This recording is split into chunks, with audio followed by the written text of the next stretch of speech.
joven que había sido víctima de abuso sexual en los contextos eclesiales. Pero, ¿qué me inspira esta canción y la letra de esta canción? Me inspira las dificultades que tenemos para abordar el abuso sexual en nuestros contextos. Hay un autor o una autoridad a nivel mundial, él se llama Bessel van der Kolk. Y en su libro se llama El cuerpo lleva la cuenta.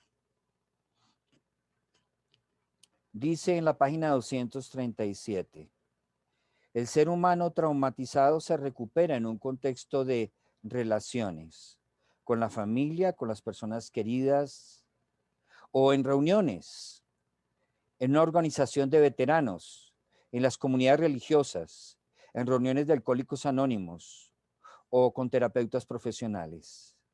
El papel de estas relaciones es proporcionar una seguridad física y emocional, incluyendo la seguridad de sentirse avergonzado, regañado, juzgado, así como reunir el coraje de tolerar, hacer frente y procesar la realidad de lo ocurrido. Como hemos visto, gran parte de las conexiones de nuestros círculos cerebrales se dedican a sintonizar con los demás. Superar un trauma significa reconectar con el resto de los seres humanos. Son, por ello, el trauma que ha ocurrido entre las relaciones generalmente es más difícil de tratar que el trauma resultante de un accidente de tráfico o de un desastre natural.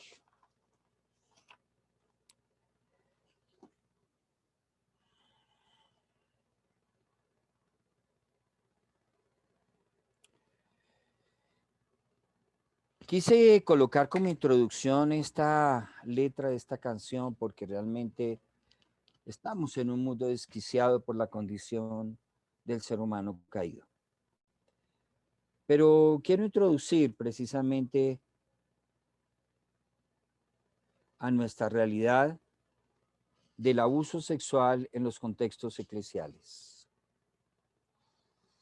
Para ello les he traído unos datos, no son estadísticas, son datos recogidos de nuestro banco de datos precisamente, el cual fue presentado hace algunos años, en el 2010. Hoy estamos hablando 10 años después. ¿Qué ha pasado con estos datos?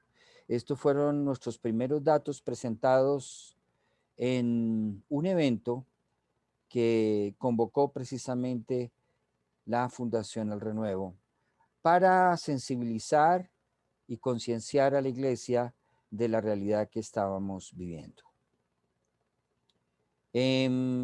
Voy a ponerlos en pantalla para que ustedes los puedan visibilizar.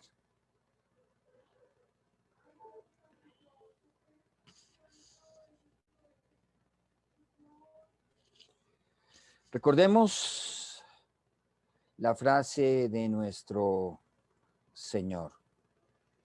Y cualquiera, noten ese cualquiera. Cualquiera es cualquiera, sea quien sea.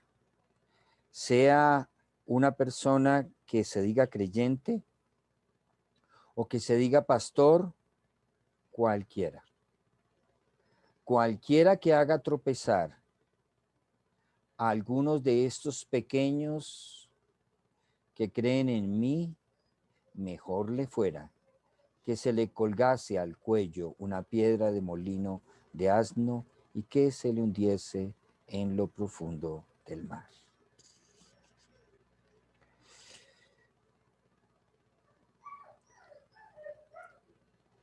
Esta estadística no la podemos llamar realmente estadística.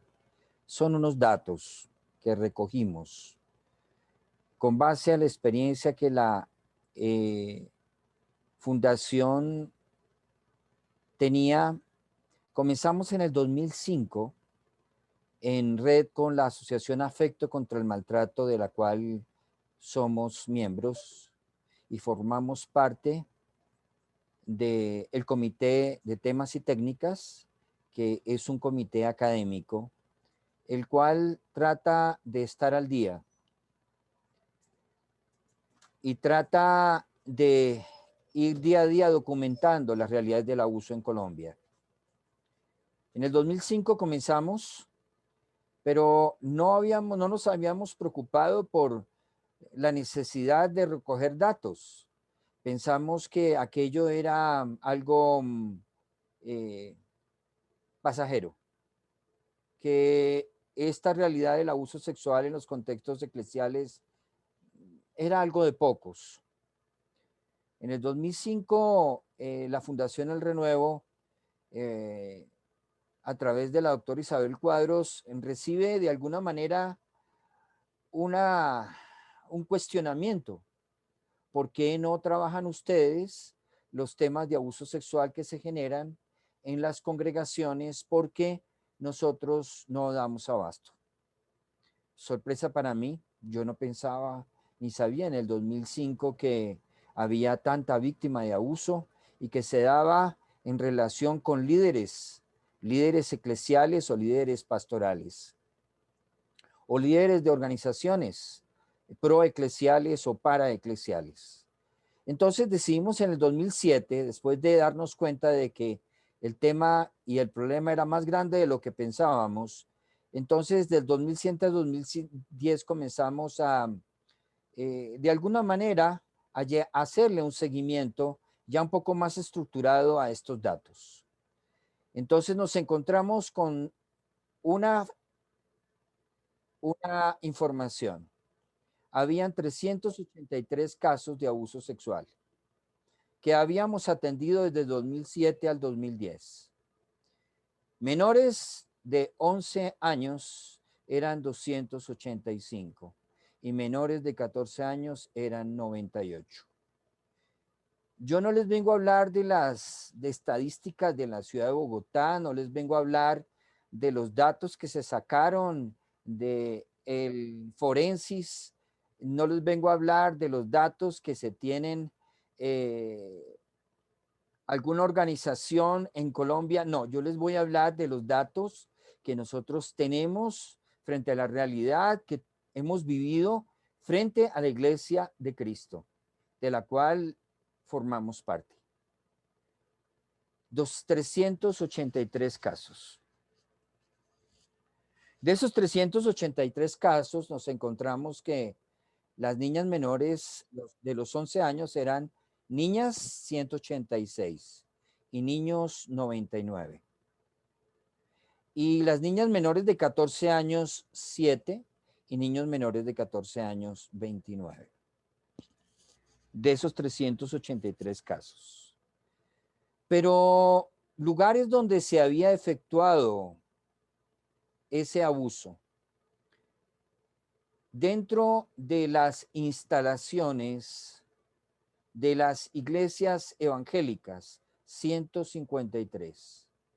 Instalaciones, baños, instalaciones, salones, instalaciones, espacios abiertos, 153 casos de abuso sexual.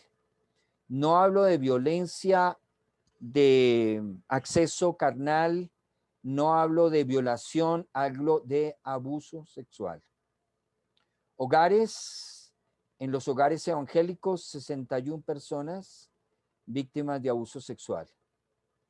Organizaciones evangélicas, esto nos sorprendió. Muchas organizaciones para o proeclesiales en programas que tienen de trabajo con menores o con jóvenes, organizaciones que tienen hogares, organizaciones que lideran programas en instalaciones eclesiales, pero que prácticamente los mentorean. Organizaciones evangélicas, 150, y otros espacios, 19. Agresores sexuales, pastores, 25, padrastros, 22, compañeros de hogar, O sea, relaciones convivenciales, 69. Líderes congregacionales, 43. Todas estas personas se confiesan evangélicas o protestantes, pero todas asistían activamente a una congregación. No fue que hacía 6 años que no iba. No, no, no, no, no. Todas las personas que estaban acá tenían una participación activa a la comunidad, a la iglesia, a la congregación. Líderes congregacionales, 43. Otros familiares, tíos, hermanos. Incluso hubo algunos casos de mamás. Facilitadores de programas, 52. Después de compañeros de hogar, esta es la más alta. Padres de familia, 11. Extraños al grupo familiar, 15. Total de agresores sexuales, hombres, 283. Agresores sexuales, mujeres. Pastoras, 3. Otros familiares, 2. Facilitadoras de programas, 10. Y compañeras de hogar, 17. Para un total de 32 personas. Agresores sexuales menores de 14 años. Hombres, 69. Mujeres, 17.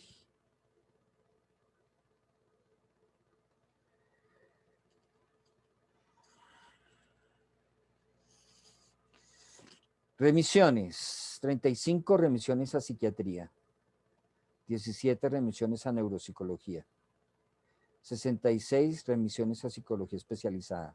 En ese entonces trabajábamos en red con el Instituto Roosevelt, trabajábamos en red con el Hospital de la Misericordia, como instituciones y algunos profesionales particulares. Personas que fueron institucionalizadas en unidades de psiquiatría, 25. Por remisión de psiquiatría. Total remitidos a especialistas, 143 de los 383. Del año 2007 al año 2010, tiempo 2.540 días, cada semana un niño fue abusado y atendido por la Fundación El Renuevo. Agresores sexuales atendidos, 22, agresores sexuales remitidos, 15. Otros grupos que atienden, estos datos son solamente de la Fundación El Renuevo. Hoy en día ya no atendemos agresores sexuales, ya no atendemos por un tema de legislación que fue en el 2015, que bueno, no es el momento para comentar, pero hasta esa fecha atendimos con denuncia. No atendíamos ningún agresor si antes no había una denuncia ya establecida. O en algunos casos hicimos denuncias anónimas. Esta es la relación. Otras organizaciones que atienden afecto, en cabeza de la doctora Isabel Cuadros. Grupo Opciones. Son un equipo de 4 psicólogas que son pioneras aquí en Colombia sobre el tema de atención a agresores sexuales y a víctimas de abuso. Ámalos. En cabeza de la doctora Catalina. Cata, se me olvidó el apellido de Cata. Bueno. Save the Children. Esas son organizaciones que además de nosotros, atendían ellos. Entonces, estos datos son solamente de nosotros. Pero ustedes de pronto querrán saber hoy. Solamente les quiero dar un dato.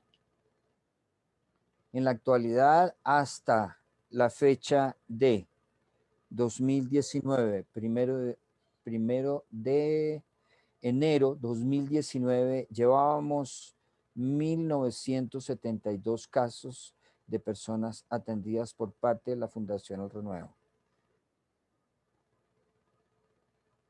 Esas son más o menos, estas son otras situaciones que tienen que ver la violencia física en los contextos religiosos.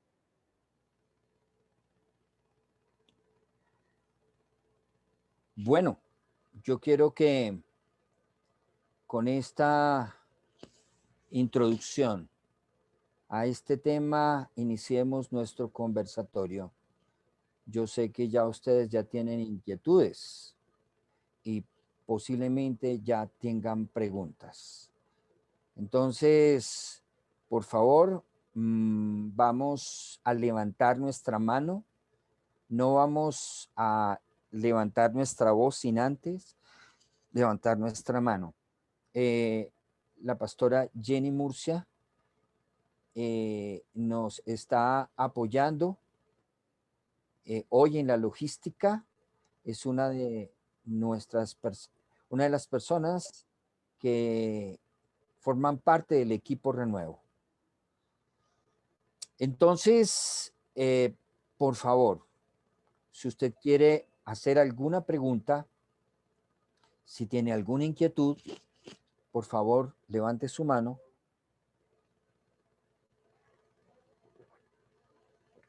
Y puede preguntar.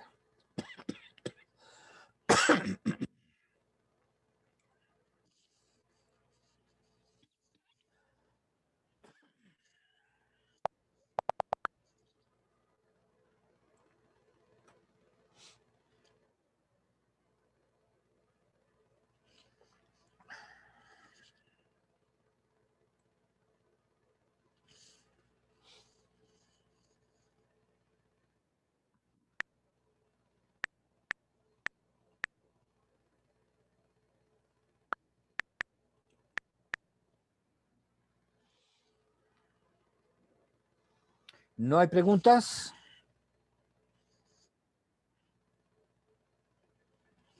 ¿No hay aportes?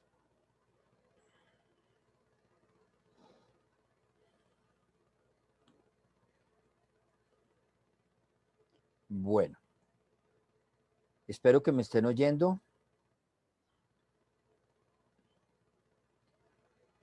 Si no veo alguna pregunta, te agradezco, Jenny, me puedas ayudar. Si no veo o si hay algo escrito en el chat, te agradezco que me puedas retroalimentar. Buenas noches, Pastor William. No, en el Buenas momento noches. no hay nada en el chat y no veo ninguna manita levantada. Ok, gracias. Gracias por tu retroalimentación. Bueno, entonces, el propósito de estas diapositivas es generar un conversatorio. Usted puede interrumpir cuando usted quiera. La idea es generar un diálogo al final, al comienzo, al intermedio. ¿Ok? Marcela Molinares. Marcela, yo les agradezco que cuando hagan la pregunta puedan abrir por favor la ventana para que les podamos ver. Gracias, Pastor. Yo solamente quería preguntar, ¿quiénes remitían, quiénes usualmente son los que le remiten los casos a la fundación? O sea, cómo llegan los casos a la fundación y esos casos que usted nos comenta, cómo llegaron, que no, ahí no lo dijiste. Ok, nosotros estamos en red hoy en día con varias organizaciones. En ese entonces, nuestra primera red fue la Asociación Afecto contra el Maltrato. La Asociación Afecto contra el Maltrato es la organización, considero yo, que tiene Colombia, que ha sido pionera en el tema de prevención, detección e intervención del maltrato a la niñez. Entonces, hice referencia que en el año 2005, la doctora Isabel Cuadros nos dijo, tenemos un equipo de psicólogas, las cuales estamos atendiendo víctimas de abuso sexual en contextos eclesiales por parte de ministros y de líderes. ¿Por qué no hacemos un equipo y ustedes trabajan con nosotros también? Entonces, en el 2005 nos integramos como miembros de la Asociación Afecto contra el Maltrato. Los primeros casos que recibimos precisamente fueron a través de la Asociación Afecto contra el Maltrato. Entonces comenzamos a trabajar al interior de la iglesia unos programas de prevención, unos programas de detección y unos programas de capacitación. Entonces allí comenzamos a hacer red con otras organizaciones, como fue el Grupo Opciones. Ellos también comenzaron a remitirnos, ya que ellos tampoco daban abasto. Y luego también Catalina de Díaz, ya me acuerdo del nombre, el apellido Catalina de Díaz también comenzó a trabajar. Y habían algunos profesionales de salud que eran cristianas y ellas también estaban de alguna manera recibiendo. Entonces comenzamos a hacer red. Hoy en día tenemos una red de 35 organizaciones que son eclesiales, paraeclesiales, cristianas y no cristianas, de la cual forman parte de la red de la fundación.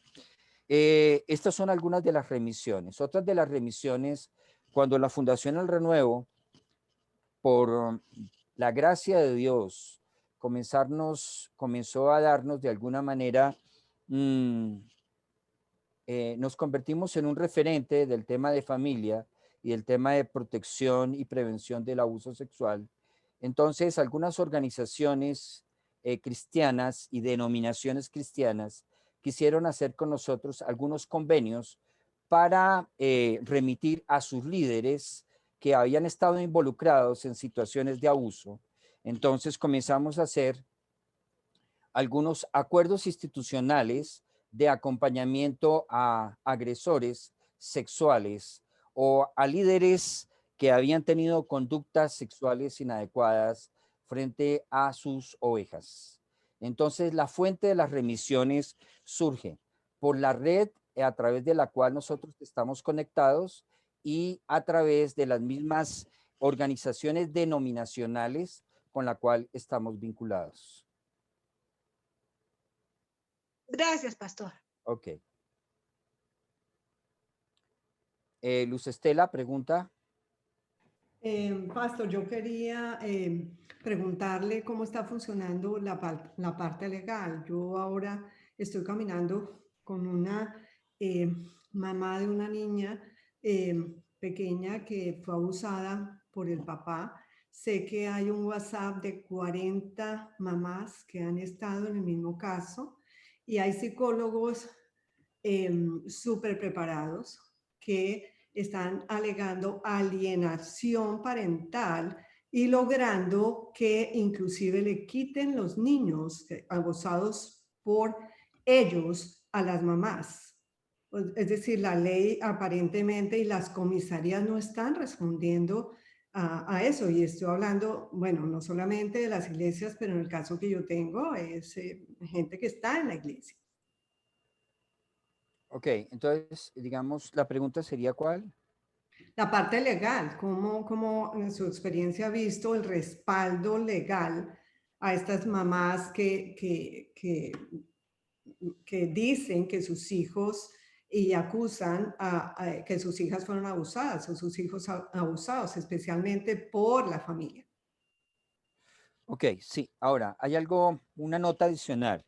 El tema de alienación parental es una figura clínica falsa.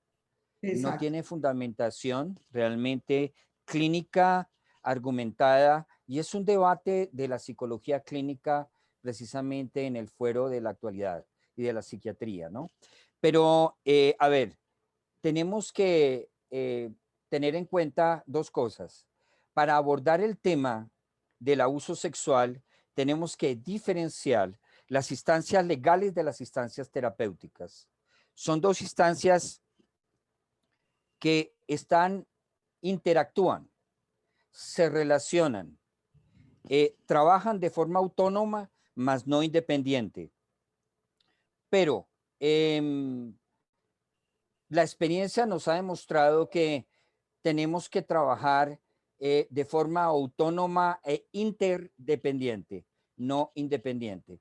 Primero que todo, porque el léxico jurídico es muy diferente al léxico terapéutico, ¿ya? Entonces, nosotros como organización, Fundación El Renuevo, lo que tiene que ver, el fuero jurídico lo remitimos. Nosotros no trabajamos el fuero jurídico. Si hay que denunciar, denunciamos de una forma anónima y lo hacemos a través de instituciones de salud. Pero nosotros no tenemos un equipo de respaldo jurídico. El equipo que tiene la Fundación El Renuevo y que integra la Fundación El Renuevo es de tipo terapéutico, no es de tipo jurídico. Entonces, ¿a quién más referimos? Referimos a Asociación Afecto, tiene un departamento jurídico de acompañamiento a víctimas de abuso sexual.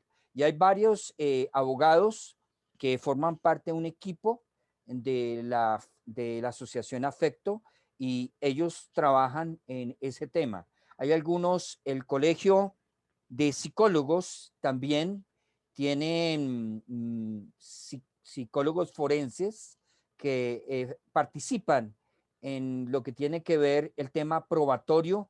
Ellos hacen todo lo que se llama peritaje forense. El Colegio de Psicólogos también lo hace y lo tiene. Un poco costoso, pero lo hacen ellos. Entonces, hay expertos en este tema también de psicología jurídica que trabajan en esto, como la doctora Marta Ospino, por ejemplo. Pero la Fundación El Renuevo no trabajamos el fuero jurídico. La Fundación El Renuevo trabaja el fuero de prevención, detección, protección e intervención. Trabajamos 4 instancias. Detectamos, protegemos, intervenimos y prevenimos el maltrato en todas sus formas. Física, emocional, psicológica, sexual, económica y sobre todo la espiritual. Esa sería mi respuesta. ¿Ok, Luz Estela? Gracias. Hay 2 preguntas por el chat. Sí, por favor. La primera la hace Patricia Vázquez, que si existen datos actualizados. Sinceramente, hubiera querido, pero lo último, realmente el tiempo de la pandemia ha sido para mí un tiempo, y creo que para muchos, un tiempo agotador. Realmente tuve que parar el año pasado, desconectarme de todo, porque realmente estaba exhausto. Realmente no tan solo las UCIs están llenas, las instituciones psiquiátricas están llenas también. Y los psicólogos que yo conozco que trabajamos en esto y en otros temas estamos, o sea, al borde.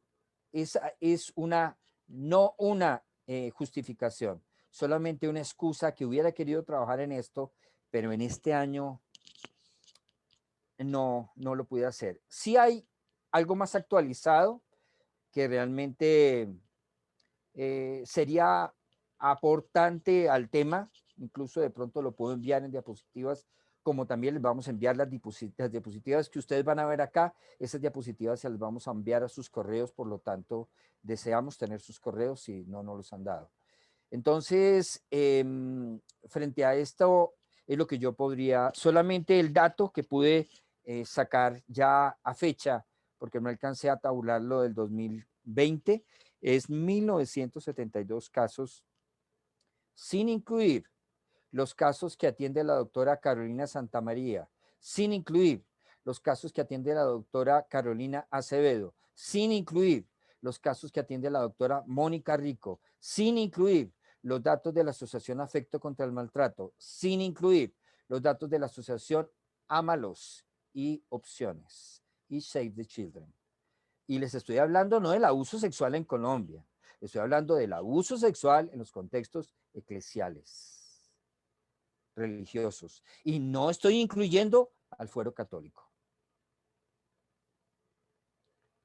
Gracias, Patricia, por tu inquietud que también me dejas a mí. ¿Otra pregunta? La segunda pregunta es de Samuel Moreno. ¿Cuáles son las señales de alerta que una comunidad cristiana debe poner atención para identificar abuso en medio de su contexto? Ok, gracias, Samuelillo. Voy a responder ahorita precisamente parte de tu pregunta y si queda algo, por favor, me recuerdas para complementarla. Entonces, esa pregunta precisamente, algunas de las señales para identificar el tema del abuso sexual dentro de una comunidad. Ahora, es un tema solamente introductorio. Este tema forma parte de todo un seminario que, por cierto, es necesario para poder tener el discernimiento y el criterio adecuado, poderlo tomar. Entonces, yo te voy a responder en el transcurso de este tiempo. ¿Ok, Samuelillo? ¿Alguna otra Y hay una pregunta? última intervención, es de Sandra Orozco. ¿Qué tipo de intervenciones de prevención hacen? Bueno, la prevención comienza con el diálogo. Una familia que dialoga es una familia que previene. Entonces, uno de los primeros elementos que tenemos que aprender es a dialogar. Este conversatorio es un profundo ejercicio de prevención. Primero que todo, tenemos que aprender a dialogar. Es algo que la iglesia cristiana perdió, porque la fe no se dialoga. Hablamos de una fe de conquista, de imposición, no una fe que se construye a partir de relaciones. La fe crece, desarrolla, madura y se multiplica desde el diálogo. Jesús era un ser humano profundamente dialógico. El verbo se hizo carne y habitó y habló con nosotros. El verbo se hizo palabra. Entonces, el primer elemento más significativo de prevención es el diálogo. El segundo elemento es generar espacios de capacitación. El segundo elemento es generar a partir de las exposiciones, de las predicaciones, en esa parte de la exposición bíblica que llamamos hermenéutica, que es la aplicación del texto a nuestro contexto, poder hacer aplicaciones contextuales. Un segundo elemento es que la voz de la iglesia se hace visible cuando el pastor hace visible estos temas en sus espacios. Cuando el pastor de una comunidad abandera estos temas, eso ya es una bandera de prevención. Cuando en una comunidad se genera un espacio donde se empoderan a las personas o a un equipo idóneo de profesionales o un equipo idóneo de vocacionales para que prevengan el abuso y estén oídos atentos a la situación que puede generarse en cualquier momento. Puede hacerse en cualquier momento.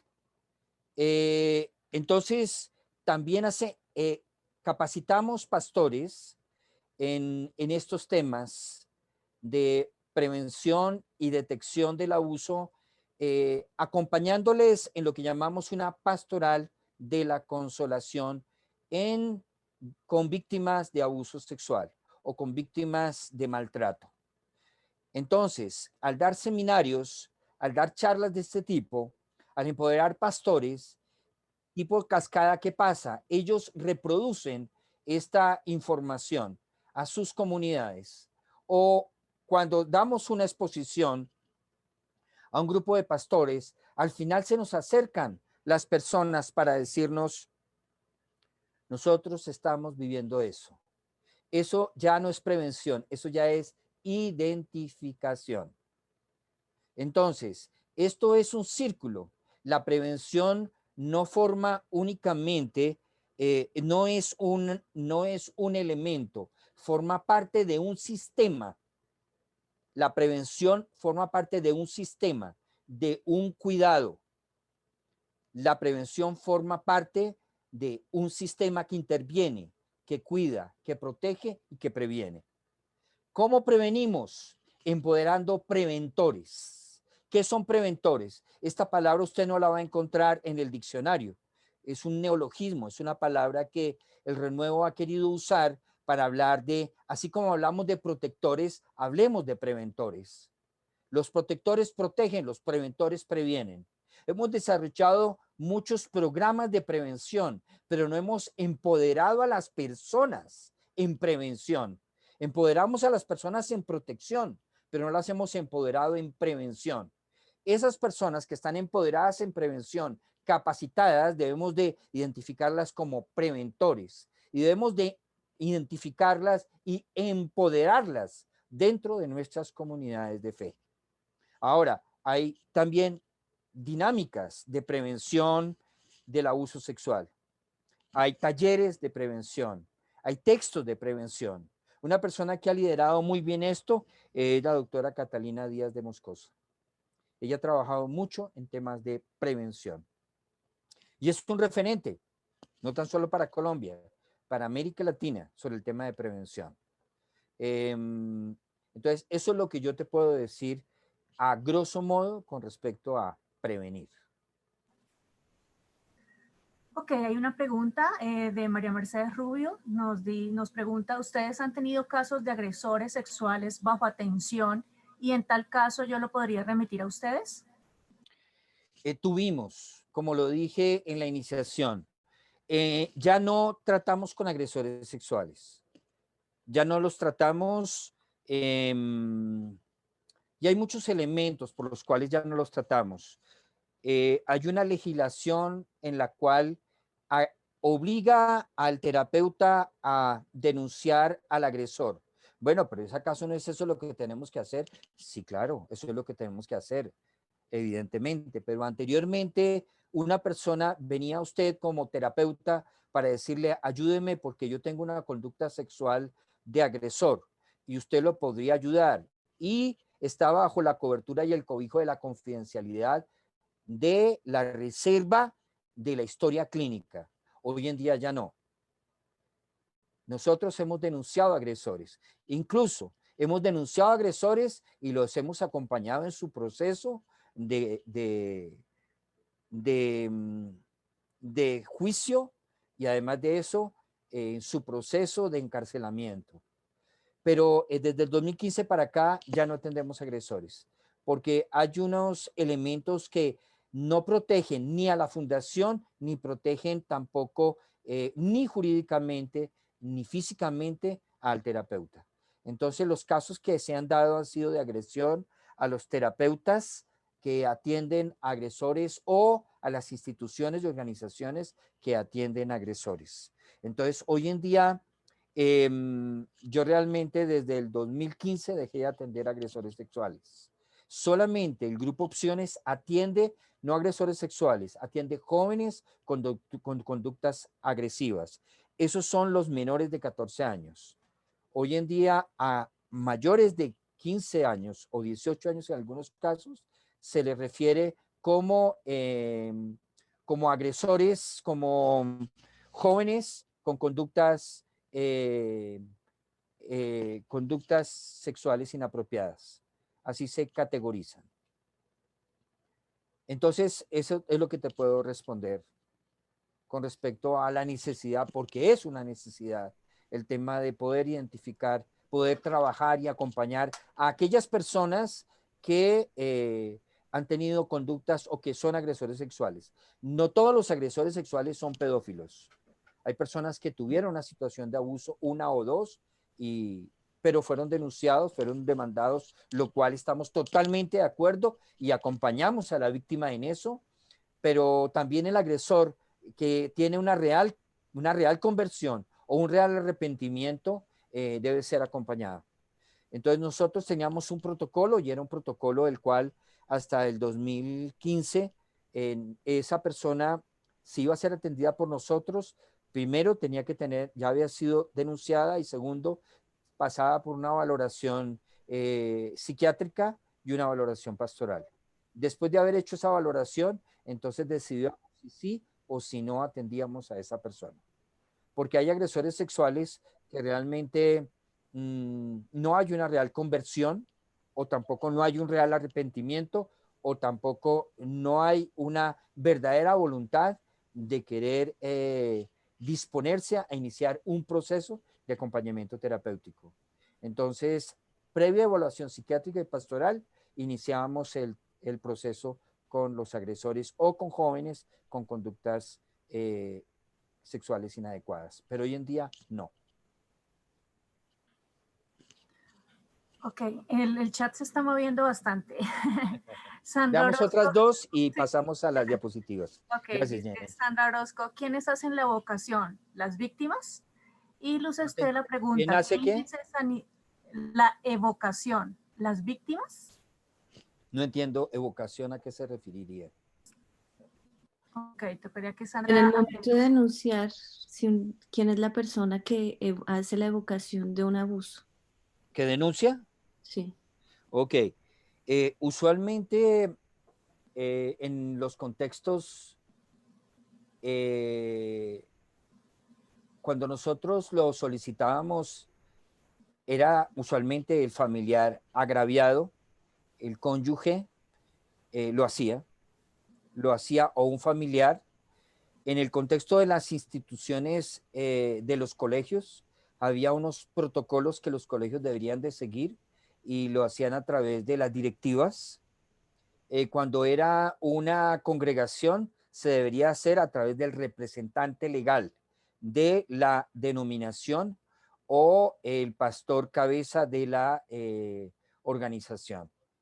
Nosotros lo hacíamos de forma anónima a través de una institución como fue el Hospital Rafael Uribe, como era el Hospital de la Misericordia. Entonces estábamos en red con ellos, o el Instituto Roosevelt, con el cual también remitimos muchas víctimas de abuso, lo mismo que al Hospital de la Misericordia, pero antes previa denuncia.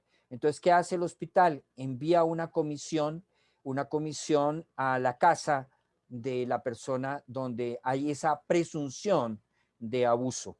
Entonces, el hospital yo trabajaba con el hospital, trabajé durante 17 años con el hospital y luego a través de la Hospital de la Misericordia, a través de la Asociación Afecto, con la cual hoy en día hay unos brazos muy estrechos, también con la fundación que ellos tienen, que se llama HUMO, creo que se llama.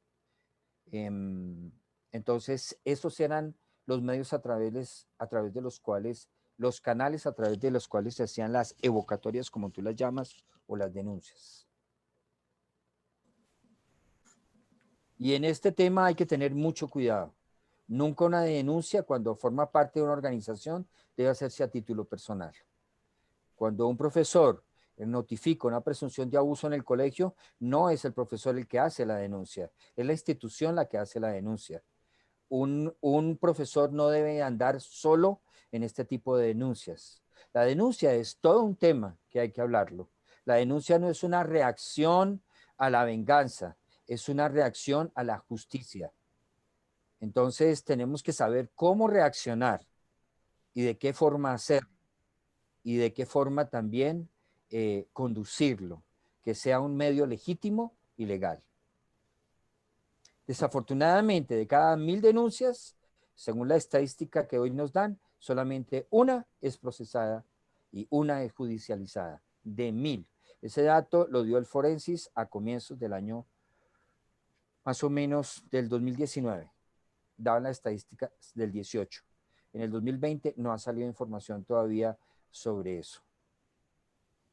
Ok, ¿alguna otra pregunta, Jenny? Sí, hay varias. ¿Qué índice de sanidad integral se logra con los agresores sexuales y con los pedófilos? Son dos preguntas diferentes porque son casos diferentes realmente. Un abusador sexual no necesariamente es un pedófilo. Un pedófilo, realmente los casos de pedofilia, nosotros trabajamos muy pocos, trabajamos varios de abuso sexual, de abusadores sexuales, donde ellos habían remitido una situación de 1 o 2 casos de abuso. Pero los casos de pedofilia realmente el índice es muy bajo. Y yo pienso en ese texto en el cual nos dice que hombres que tienen la conciencia cauterizada. Un pedófilo, en muchos de los casos que yo pude conocer, son personas que el abuso sexual forma parte de una conducta psicopática estructurada. Ya. Es una conducta psicopática estructurada donde la conciencia está totalmente cauterizada.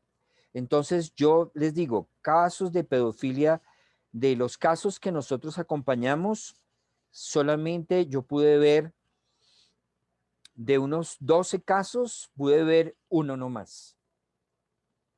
Y le hice seguimiento hasta hace 2 años.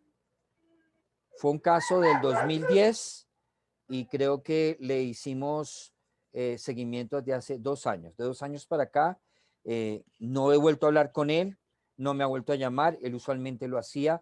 Entonces, eso me pone en duda muchas cosas, pero no quiero tener malos pensamientos, ¿sí? Pero esas son realidades a las cuales nos enfrentamos.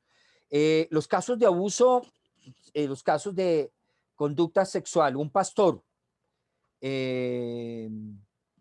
dos situaciones de abuso. Yo diría que, estoy poniendo un ejemplo. Yo diría que de 2000 más o menos 7 al 2015, que estuvimos trabajando con pastores que han sido de alguna manera en su definición, en su conducta, personas agresoras sexuales, no pedófilos, podríamos decir que de cada 10, podríamos hablar de unos 3 más o menos, yo diría unos 3. Los otros no hicieron seguimiento, no continuaron el proceso, no asumían responsabilidad legal, se justificaban. Entonces, eso ya te dice a ti que no hay una concienciación. Esto es como la persona que me dice, mire, es que yo le pegué a mi esposa, sí, yo reconozco. Sí, pastor, yo reconozco que yo le pegué, yo le rompí la cara, sí, es verdad, eso es atroz, eso es muy dañino. Uy, Dios nos guarde, pastor. Pero cuando ya me nombran el pero no quiero justificar, doctor, no quiero justificar, pero es que ella no se somete, pero ella no hace lo que yo le digo, pero ella me irrita. ¿Yo qué pienso de esta persona?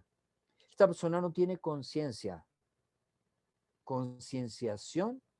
de su conducta. Esta persona no es consciente y sensible para poder deconstruir y construir conductas diferentes a las que él tiene. Entonces yo le digo, mire, pajarito, usted no está consciente del daño que hizo a su familia y a su esposa. Su conducta no fue una conducta solamente de maltrato, porque el maltrato es pecado, pero también es delito. Entonces, cuando un agresor sexual, como muchos pastores me dicen, es que hermano, esa era una niña de 13 años. Sí, pero yo sé, pastor, que ella tiene unos pechos de una mujer de 18, sí, unas piernas de una mujer grande, sí, pero era una Jezabel, doctor, una Jezabel. ¿Qué me dice a mí eso? Primero que todo, que cuestione esa pastoral de este hombre. Cuestiono su llamado. No lo juzgo, lo cuestiono, porque el pastor cuida, no abusa. El pastor protege, no maltrata. Entonces, lo primero que yo tengo que confrontar es decirle, ¿sabe qué? Su comportamiento no fue de infidelidad sexual, fue de abuso sexual. No, por favor, ¿cuál abuso? Si ella me buscaba. ¿Usted cuántos años tiene, pastor? Yo tengo 43. ¿Y cuántos años tiene ella? 16. 16, pastor. Ella me buscaba. Y entonces, pues, yo tentado por la carne, entonces yo caía. Muy bien. Ese hombre a mí me está diciendo que no tiene la concienciación para sensibilizarse y de construir conductas maltratantes y abusivas. Se los pongo de otra manera. Doctor, si es verdad, yo me acosté con 3 mujeres de la congregación. Sí, yo tengo que reconocer, el Señor abomina eso. Pero ellas quisieron. Son mujeres adultas. Yo no las obligué. ¿Y usted a mí me está diciendo que es abuso? Desafortunadamente en Colombia todavía no se tipifica el tema del abuso espiritual, sino solamente se tipifica un acoso sexual o un acoso laboral. Pero ojalá que se pudiera tipificar el acoso espiritual o que se asociara el acoso sexual con el abuso espiritual en las congregaciones. Porque el presunto pastor de Pasto, donde hay videos teniendo relaciones sexuales que él tenía, él se sale por la tangente diciendo que estas mujeres consintieron el abuso el llamado presunto abuso y que él salió con las manos limpias. Pues resulta que en derecho no existe la palabra sentimiento, sino solamente la palabra consentimiento. Pero si vamos y tomamos en cuenta lo que nos dice Garbarino en su definición del abuso sexual, donde hay una relación asimétrica entre el agresor y su víctima, entonces la relación asimétrica sí existe entre el pastor desde una figura de autoridad y es una figura de apego. Es una figura de apego que aprovechó la condición de ventaja porque estaba en una posición de autoridad y entonces tuvo una conducta abusiva con sus ovejas. Si este hombre no toma conciencia de eso, para mí, yo no puedo trabajar con una persona así. Entonces, creo que hay unas realidades que nosotros tenemos que confrontar en nuestros entornos y en nuestros contextos. Es que tiene que haber una concienciación y una sensibilización para que realmente haya un proceso, y hago todo esto, recuento todo este recuento, porque la persona tiene que tener concienciación, sensibilización, para que ella pueda ver y pasar a otra fase, identificar que su conducta fue una conducta, además de que fue pecado, delito, y además de eso, que tiene que asumirse en un proceso de sanidad integral, no interior, integral. No interior, integral. Mis respetos. Interior son la ropa interior, son los calzoncillos. Sanidad integral tiene que ver con todo vuestro ser, espíritu, alma y cuerpo, sea guardado irreprensible. La sanidad es integral, no es interior. Entonces, creo que cuando una persona se hace consciente, hace esos procesos, está dispuesto a asumir las consecuencias legales y hace el proceso, yo puedo decir, esa persona, sí, sí hay para ella esperanza. ¿Cuántas personas podríamos decirles?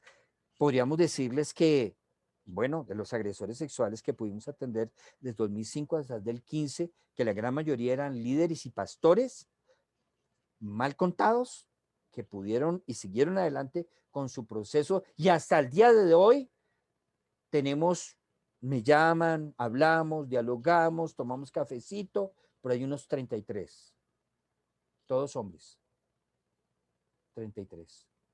Y son personas que nunca más pudieron volver ni a ejercer ningún rol pastoral. Eso es claro para ellos. Ningún rol pastoral. Trataron de restaurar su hogar, otros no lo hicieron, otros trataron de restaurar con otra persona su hogar, otros nunca lo hicieron, pero jamás pueden volver a pastorear. Eso es prácticamente, ellos tienen que cuidarse y tienen que seguirse cuidando. Esto es como darle un borrachito, un alcohólico anónimo que hizo su proceso de años para ser abstemio y ser un alcohólico seco por lo menos, y entonces ahora lo ponen a cuidar el bar de la esquina y le dan las llaves para que las cierre. O, en defecto, a alguien que lo emplean en una farmacia para que entonces administre las medicaciones, pero él es de narcos anónimos. Entonces, no, esta persona tiene que guardar. Estas personas que yo les digo han podido asumir sus procesos y yo he visto mucho más fruto en estas personas que en los pedófilos, realmente los cuales, como les digo, uno y no sé. Ok. Siguiente pregunta, Jenny. Y Hay una manita levantada desde hace rato de Sofía Vela. Sofía, cuéntanos. Hola, sí, ¿cómo están todos? Bueno, gracias de verdad por este espacio. En realidad me parece importante lo que estamos haciendo, el hecho de visibilizar este tema, visibilizar que es algo que está pasando, pero les quiero hablar también un poquito como desde la parte de víctima. Yo fui víctima de abuso sexual a los 16 años y siento, o sea, está claro que hablar de la prevención es súper importante. Yo en este momento estoy constituyendo un grupo de apoyo con algunas psicólogas y nos reunimos los jueves a hablar de este tema porque creo que entre más se hable y más información se dé, pues podemos llegar a la prevención, no logramos mucho como ayudando a personas que llegan ya abusadas, porque siempre va a haber una más abusada.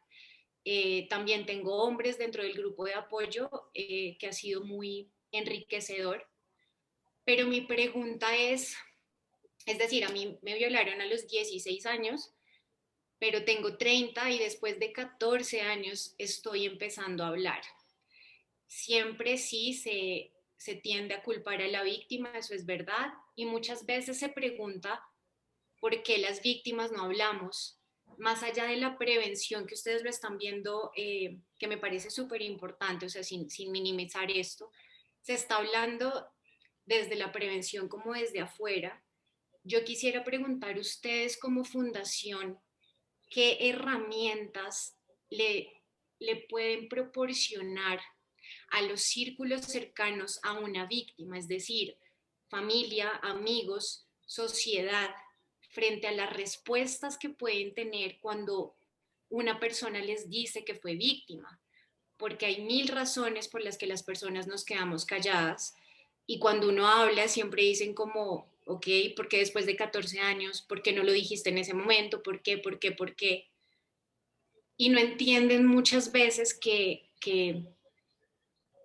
hay mil razones por las que uno no habla. Unas es el miedo, la culpa, la vergüenza, pero dentro de todo esto también son las respuestas que uno va a recibir por parte de la familia, por parte de la sociedad.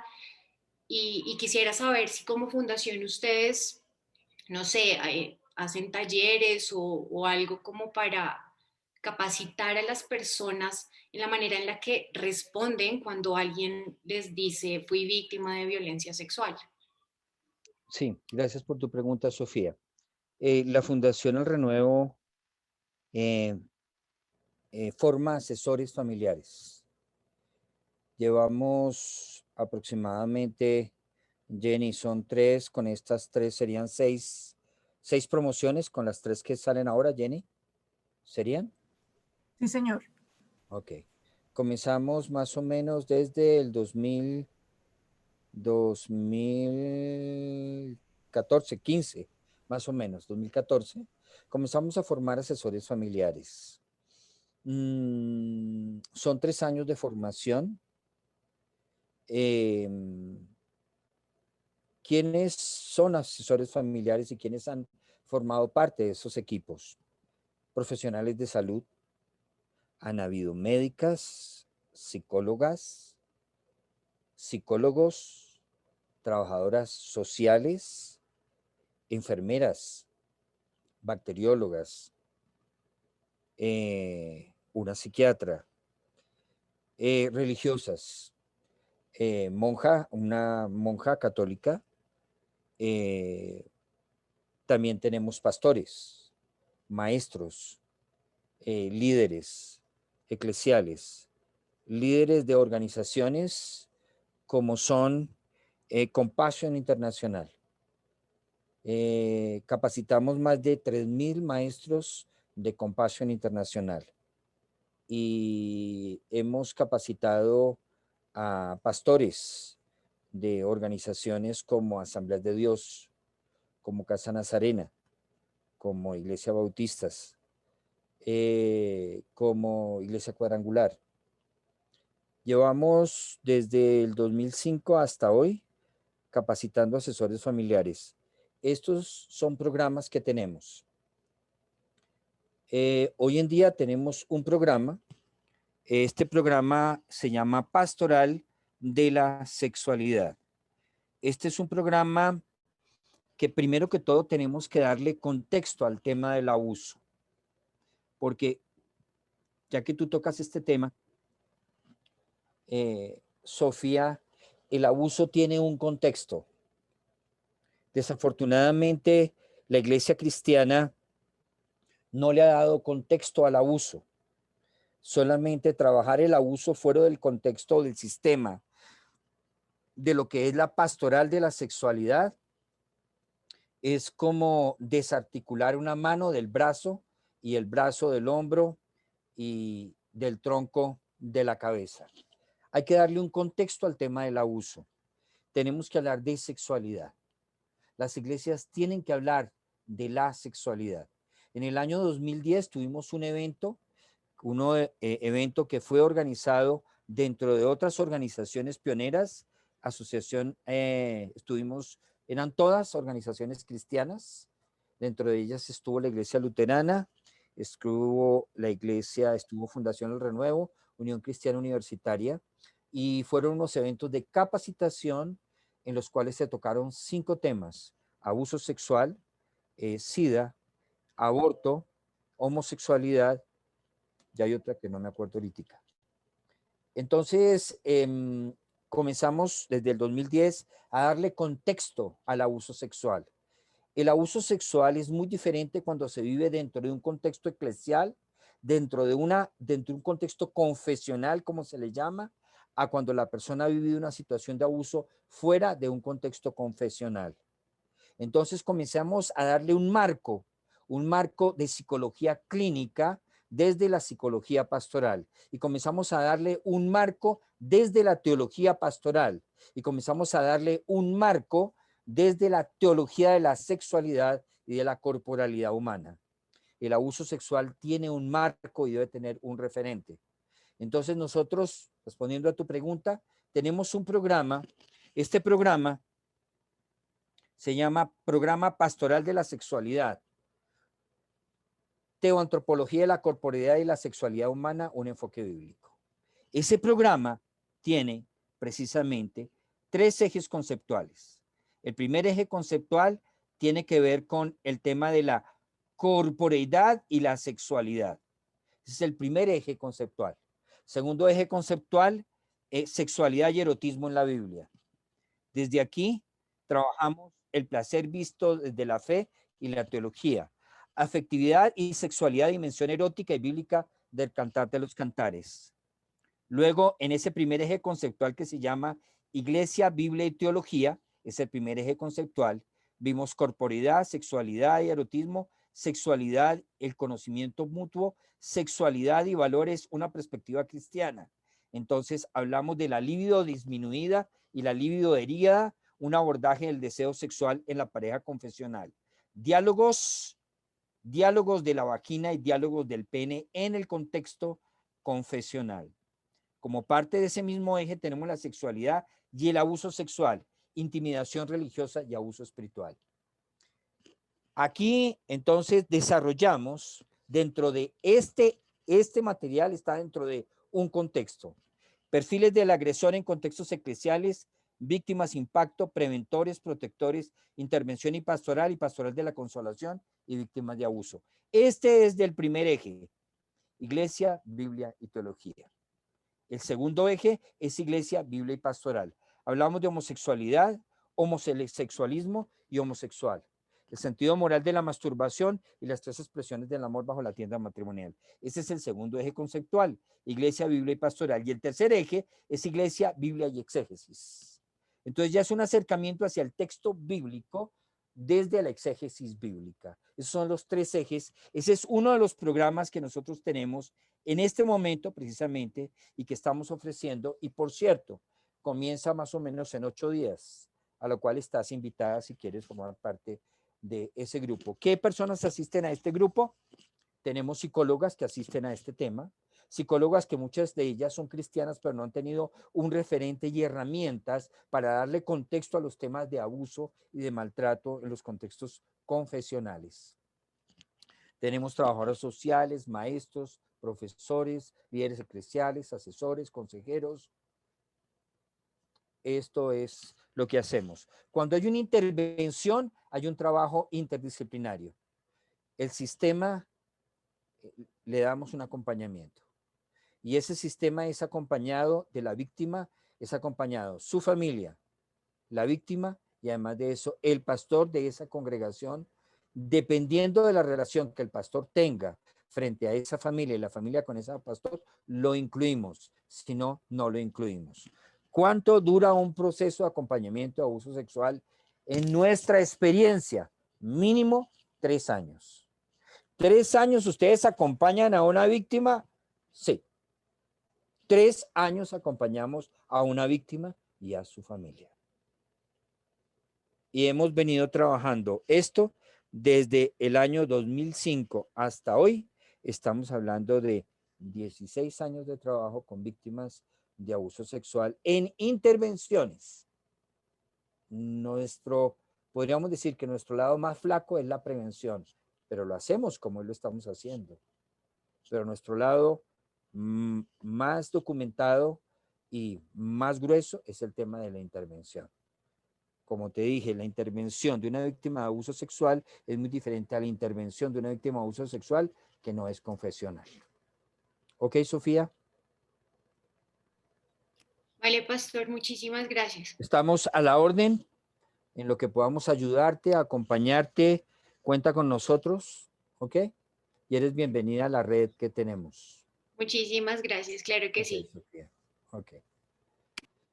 ¿Alguna otra pregunta, Jenny? Por el chat están los siguientes comentarios. Salomón y Carolina nos dicen, si bien es cierto y sabido que hay diferencias interdenominacionales en este tema tan delicado, ¿sí hay consenso en las diferentes misiones evangélicas protestantes para eliminar o atacar estos comportamientos adecuados y legalmente? Qué pregunta tan significativa. Se está trabajando en ello, pero no lo hay. La doctora Lorena Ríos, que dirige precisamente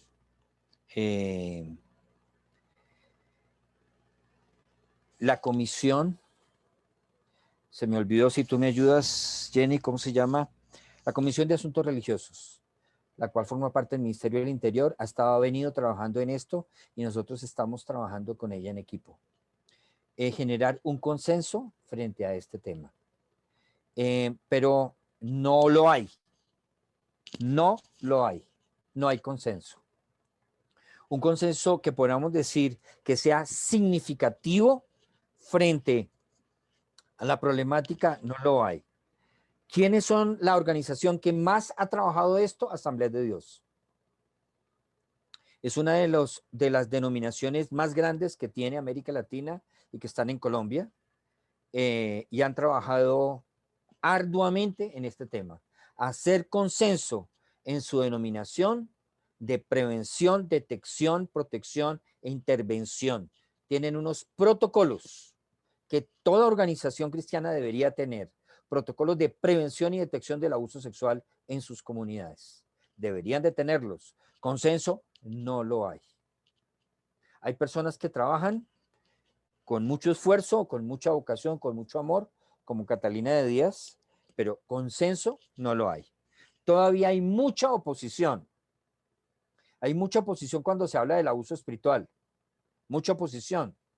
Hay pastores que no están de acuerdo con que se hable del abuso espiritual porque dicen que la ropa sucia se lava en casa. Pues porque la ropa sucia se lava en casa, hablemos. No, es que es más en casa. ¿Cómo así que más en casa? No, es que eso no lo podemos ventilar hacia la congregación. Es que la congregación lo está sufriendo, lo está viendo. ¿Por qué no lo podemos dialogar? Dialoguémoslo. Dialoguémoslo en la santidad del tema, dialoguémoslo como debe ser dialogado, con profundidad, con referencias adecuadas, con fundamentación pastoral, teológica, apologética y clínica. Hablémoslo. En eso nos lleva años luz la Iglesia Católica Romana. Años luz nos llevan ellos sobre estos temas. Hay más de 35 libros que muchos de los autores católicos han venido trabajando en estos temas. Nosotros estamos ni siquiera en ropa interior, estamos en bola sobre estos temas. Son muy pocos. El único libro que tenemos como referencia, que es muy importante, dentro de los pocos que hay, es Corazón Herido de Dan Allender, el único. Pastores que abusan, le falta mucho pelo para moña. Y hay otros más que abuso sexual en contextos y en hogares cristianos, contextos también válido, pero estamos hablando de que son muy pocos libros los que hay sobre estos temas. Sí. Salomón y Carolina. Buenas noches a todos. Salomón, buenas noches. Sí, pues, pastor, gracias por la respuesta. De todos modos, la pregunta se basa un poco en que la comunidad cristiana, sin generalizar, evangélica, a veces orgullosamente y morbosamente señalamos la Iglesia Católica por los abusos y la pedofilia y todos esos asuntos que se ven en la Iglesia Católica, pero no nos miramos a nosotros. Y como que tapamos, como que quisiéramos tapar y no dejar ver reflejado esta problemática que causa tanto dolor, aparte del dolor que ya viene con cada persona y cada individuo que ingresa supuestamente a la iglesia a encontrar sanidad. Muchas gracias, era eso. Eso es, Salomón. Lo que tú dices, en vez de mirar a la Iglesia Católica, tengamos una mirada 80-20, que es la mirada de Jesús. No mires la viga que hay, no mires la paja, sino mira la viga que tienes en tu ojo. Tenemos una viga y no hemos hecho muchas cosas, créanme. Es muy poco lo que se ha hecho con respecto a estos temas. Y lo que se ha hecho con arduo trabajo, pero también con ardua oposición. Pero seguimos para adelante. Ok, ¿qué otra cosa, Jenny? Hay varias preguntas acerca del mismo tema, si hay registro de abusadores que se hayan redimido o si realmente no tienen remedio. ¿Hay registro de abusadores? Sí, hay registro de abusadores. Ahora, cuando se dice registro es lo que yo les puedo decir, pero no hay un registro formal, no hay una estadística, no hay una base de datos, no. No hay, no lo hay. Los conversatorios que uno puede tener con las personas que hemos acompañado a los agresores sexuales es lo máximo que tenemos. Pero que podamos decir que hay unos datos de testimonio como tal, que no, no. Solamente podemos ver por sus frutos los conoceréis y esperamos que se sostengan en sus frutos. Por lo menos estas personas que yo les comento, por lo menos ellos se han propuesto rendir cuentas por lo menos una vez al año con el terapeuta, con el pastor de su congregación y decirle en qué están haciendo, por lo menos una vez al año. Que lo hacen una vez cada 6 meses o cada 4 meses, perfecto. Pero también algunos de ellos hacen algo y es no tratar de resarcir un daño porque el daño de la agresión no se puede resarcir con una multa económica, nada, nada. Pero si hay un elemento de resarcimiento, no para limpiar conciencias, porque la única que limpia conciencias es la sangre de Jesús, producto del arrepentimiento genuino. Pero sí les invitamos a que ellos no mentoreen, sino le paguen a una persona que ha sido víctima de abuso sexual su tratamiento. Entonces, por lo menos yo tengo todavía 3 agresores sexuales que están pagando el tratamiento de 3 personas y ya lleva una 1 año y la otra 2 años. Y el hombre puntualmente hace su consignación. Como le digo, no es limpiar conciencias para nada, pero es un tema que de alguna manera la persona que tuvo en un momento dado una conducta agresora o una agresión sexual y fue totalmente, y hizo su proceso también, creo que esto cada día le genera el conciencia de que debe tener cuidado día a día y momento a momento de sus conductas y su entorno. Y eso me deja un buen testimonio de mí. Me deja un buen testimonio de mí. Ok. Nos Sí, la pregunta siguiente. si hay alguna entidad que atiende a agresores con el ánimo de restaurar al ser humano o si simplemente se ponen presos. No, en la actualidad solamente está Grupo Opciones, pero ellos atienden menores de 14 años, que ya no les llamamos agresores en la clínica, le llamamos jóvenes con conductas abusivas o jóvenes con conductas sexuales inadecuadas. Pero no lo hay, no lo hay. Desafortunadamente consideramos que la última legislación que en Colombia se trabajó con respecto al tema de agresores sexuales, acabó con todos los terapeutas porque esto ponía en vulnerabilidad la seguridad del terapeuta. Entonces, yo no tengo por qué exponer a mi familia, ni a mí, mi vida, por atender a una persona que fue agresor sexual. Yo no tengo por qué exponerme. Cuando la legislación no protege ese proceso, ni tampoco me protege a mí, frente a que una víctima si yo tengo un agresor y una víctima sabe que yo soy el terapeuta de ese agresor, una víctima que no ha asumido ningún proceso, sino está lleno su corazón de odio y amargura, agrede al terapeuta porque considera que es cómplice, una lectura inadecuada. Pero aquí en Colombia se dio eso en 2015 en varias de las personas que estaban ayudando, producto de la nueva legislación. Incluso hasta se objetó esa legislación, pero sin ningún resultado. Y uno de los objetores fue la Asociación Afecto y nosotros lo apoyamos. No lo hay. Conclusión, no lo hay. Ok, Sí. hay una pregunta que no se hace por aquí, sino por otro chat. Dice, ¿el renuevo ve el abuso espiritual como abuso sexual en la iglesia? O sea, que no aplica el abuso emocional, relacional, etcétera. O sea, que yo no puedo decir que tuve abuso espiritual porque pensaría que me abusaron sexualmente. No, primero que todo tendríamos que hablar qué es el abuso espiritual, ¿no? Porque pienso que la persona que lo está haciendo con muy buena intención no conoce realmente sobre el tema, pero está muy inquieta por conocerlo, lo cual es muy bueno, ¿sí?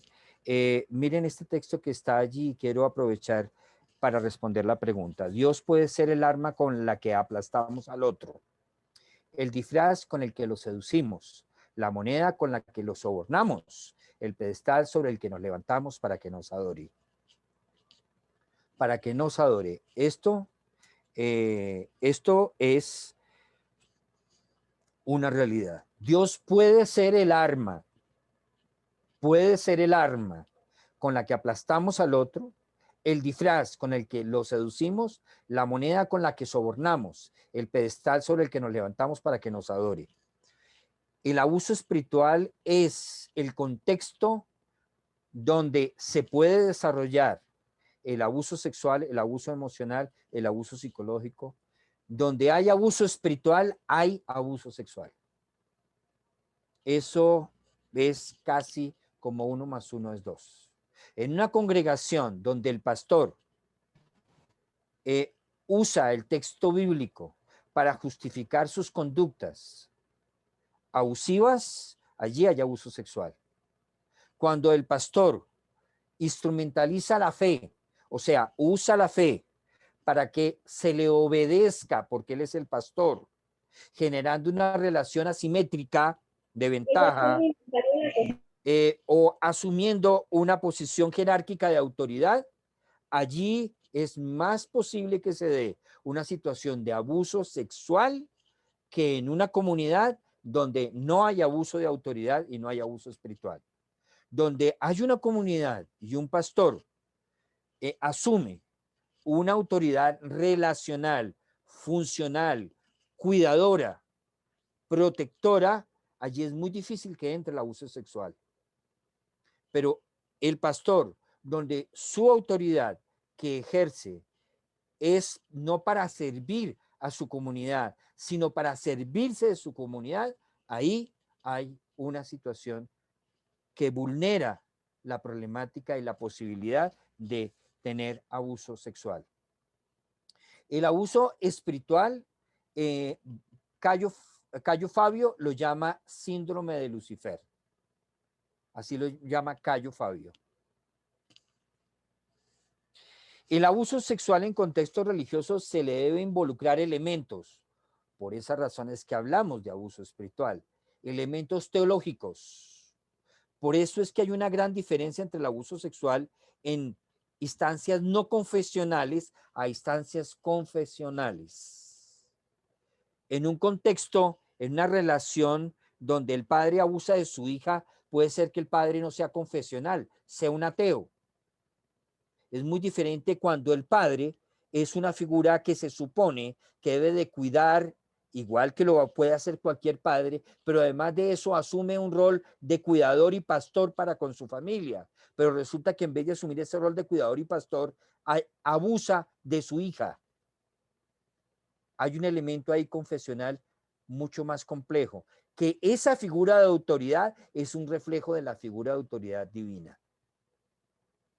Entonces, allí hay un elemento mucho más complejo en el proceso de restauración de una víctima en un contexto confesional a una víctima en un contexto no confesional. Esa persona cuando llega, cuando le dicen, ve y busca al Señor en la intimidad, no es que fue en la intimidad que ese Señor me abusó. Inmediatamente hay una asociación donde la fe se quiebra. Una persona que no ha tenido teóricamente ningún acercamiento hacia la fe y se encuentra con una fe que redime y se convierte, es más fácil que ella se restaure en una comunidad saludable a esta persona que fue abusada precisamente por una figura confesional. Entonces, por esa razón, en el abuso sexual en contextos religiosos se le deben involucrar elementos teológicos, espirituales, antropológicos y pastorales. Por esta razón, la manera impresionista en que algunas personas abordan el tema es inadecuada. Este es un problema que tenemos en nuestros contextos cristianos. El abuso sexual se simplifica. Hay que llevarla a un evento para que le saquen los demonios. Hay que llevarla al Congreso de Liberación. O hay que meterla en un ayuno. O hay que meterla en un grupo de crecimiento para que su fe sí, se robustezca y entonces crea su proceso de sanidad. No, esas son soluciones simplistas. Son soluciones simplistas.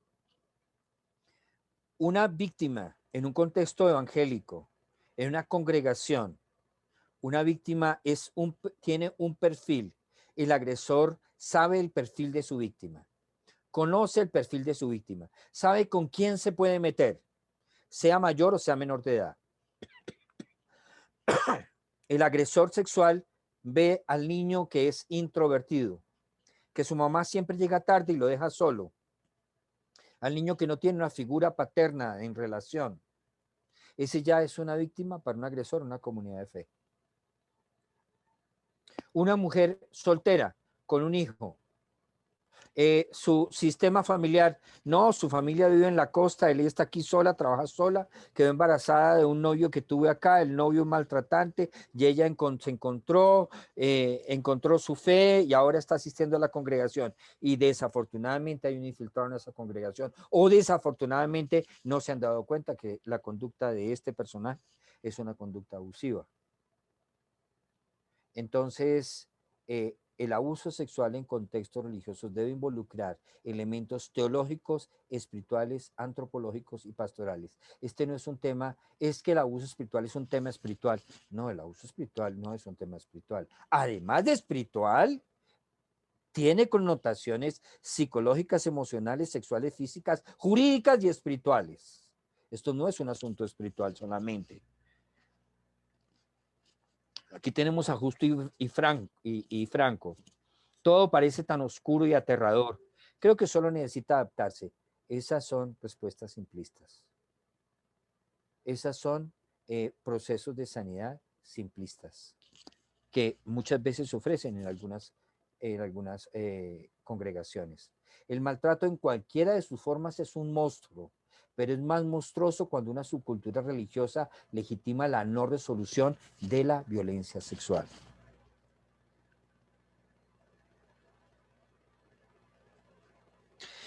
La verdad es la primera víctima realmente de los agresores. La verdad es la primera víctima de los abusadores. ¿Por qué abuso espiritual? Porque el agresor sexual instrumentaliza la Biblia, instrumentaliza la palabra. Usted me puede decir que un abusador sexual sabe mucha Biblia, puede saber mucha Biblia y la usa para su propio beneficio. Hay agresores sexuales que van a los congresos de la Asociación Afecto contra el Maltrato. ¿Ya qué van? Para aprender más acerca de las víctimas. Eso lo logró detectar la Asociación Afecto hace aproximadamente como unos 7 años. Se celebra un evento y un día, entonces, se descubrió un agresor sexual y resulta que descubrimos que existe la Asociación de Pedófilos en Colombia, de agresores sexuales. Imagínense, pues, que existe en Colombia una asociación, porque se supone que la asociación es de libre. Cualquiera persona lo puede hacer. Entonces, el tema del abuso espiritual entra el tema de la instrumentalización de la fe. Se usa el texto bíblico para manipular la fe. Se abusa de principios bíblicos para manipular a los creyentes para beneficios del agresor. Eso es lo que llamamos instrumentalización de la fe. Anatomía del abuso espiritual. Que existe una relación asimétrica, una posición de autoridad espiritual, pero una relación de jerarquía. No estoy diciendo que no tengamos autoridad, pero la autoridad es para servir, para amar, para acompañar. No es sobre el otro, es una autoridad relacional y funcional. No es una autoridad de jerarquía. No es que estoy sobre el otro. Entonces, la anatomía del abuso espiritual tiene unas connotaciones. Una relación asimétrica. Dos, una dinámica en un contexto religioso, donde el agresor identifica necesidades afectivas, emocionales y se aprovecha para tratar de suplirlas, pero con el fin de abusar de la víctima sexualmente. Además de eso, se da un contexto donde se evidencia una espiritualidad tóxica. Donde hay un abuso espiritual, hay una espiritualidad tóxica. Una espiritualidad que gira en torno de una falsa prosperidad. Una falsa teología de la prosperidad.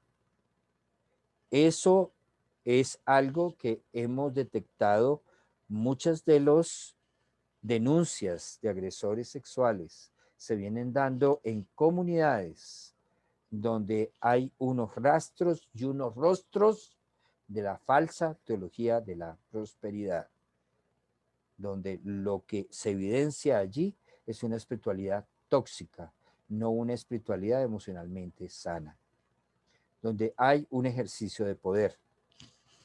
Estos son algunos de los elementos que debemos de tener en cuenta que visibilizan una comunidad en riesgo. Cuando una autoridad que se considera por encima de todo cuestionamiento, esa es una comunidad en riesgo. Cuando un líder usa su posición espiritual para controlar o dominar a otra persona, esa es una comunidad en riesgo.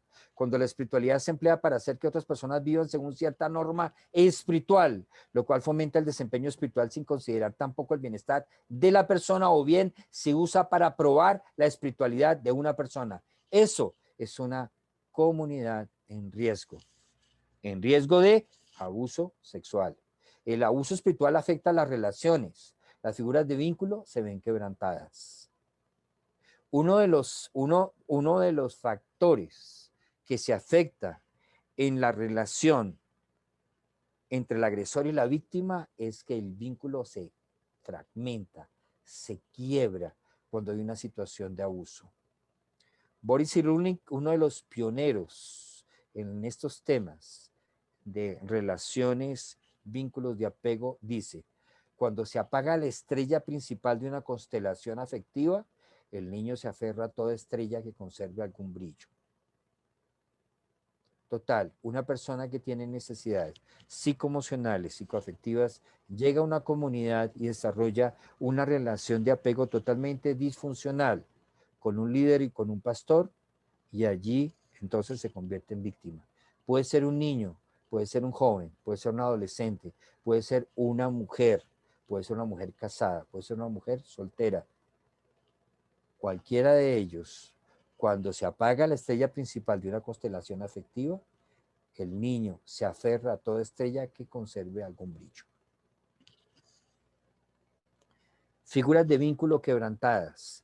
Esto es el impacto ya que produce el abuso espiritual en una comunidad o en una persona. El impacto que produce es impresionante. No tan solo restaurar el daño en una víctima de abuso. El daño en una víctima de abuso son muchos los daños que hay. Es mucho el impacto que produce el abuso sexual. Y solamente para no dejar a Samuel en veremos, quiero solamente estas diapositivas, como les dije, se las mandamos a ustedes. Pero quiero responder a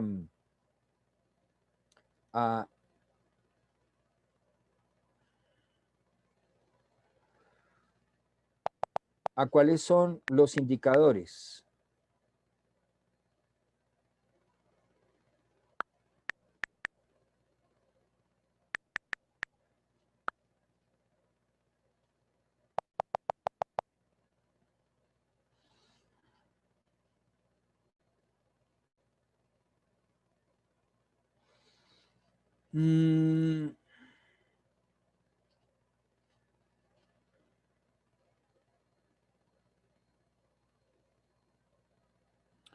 Estos son algunos de los indicadores para detectar el abuso sexual en una persona que lo puede estar viviendo. Pero para detectarlo hay que reconocerlo. Para detectarlo hay que identificarlo. Y para ello se requiere de una capacitación adecuada. Una cosa es trabajar la prevención, otra cosa es trabajar la detección, otra cosa es trabajar la protección y otro asunto es trabajar la intervención. Son 4 fueros diferentes del trabajo para poder acompañar, pastorear o intervenir desde un fuero profesional a una víctima en un contexto religioso. Depresión, baja autoestima, ansiedad, inseguridad, autoculpabilización, sensación de impotencia, tendencia al secreto, dificultad para establecer relaciones, tendencia a sacrificarse y a proteger a los otros, tendencia a la sexualización, dificultades sexuales. Estas son algunos de los síntomas que vienen a ser las consecuencias de un abuso sexual en un niño, en un adulto o en un anciano. Estos son solamente algunos. Pero ya, para entrar a identificar a fondo, tenemos que trabajar entonces a través de un empoderamiento y una capacidad y una capacitación adecuada para poder hacerlo de la mejor manera. Ok, sigamos con las preguntas, Jenicilla, porque el tiempo ya se nos acaba.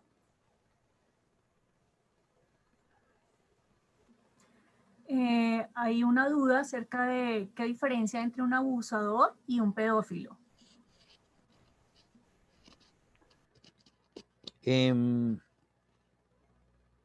Digamos, el pedófilo es una persona que el objeto sexual, si podemos hablar de objeto sexual, para no decir del sujeto sexual, porque para el pedófilo las relaciones se convierten en objetos. Entonces hay un desplazamiento del deseo sexual de un adulto a un niño. Es un desplazamiento del deseo sexual. En vez de tener una atracción hacia una persona de su edad y de su sexo, entonces el pedófilo desplaza su deseo sexual hacia un menor. Entonces eso caracteriza una conducta en un pedófilo. Pero, ¿qué sucede? En el pedófilo esta conducta se vuelve recurrente. Entonces, para un pedófilo, su libido se ve compensada cuando se estimula con un niño. Es una alteración total del objeto sexual. Entonces, para un pedófilo, se convierte en la fuente de su atracción sexual un niño o una niña, una menor de edad. Un agresor sexual es una persona que pudo haber vivido una situación de abuso sexual en su vida, pero nunca la resolvió. Nunca lo resolvió. Le dijeron que, olvidando ciertamente lo que queda atrás, prosiga la meta, el primer supremo llamamiento. Le dieron un versículo fuera de todo el contexto para que se olvidara de trabajar y de tratar su abuso. Sí, oraron por él, ayunaron por él, le pusieron la Biblia en la cabeza, le sacaron los chukis, pero no fue más. Nunca asumió un proceso, ni un tratamiento, ni un acompañamiento, ni una preocupación para buscar un profesional que le acompañara. Entonces esta persona nunca elaboró su abuso y resulta que tiene una conducta abusiva o abusa de una niña en la comunidad, en la congregación.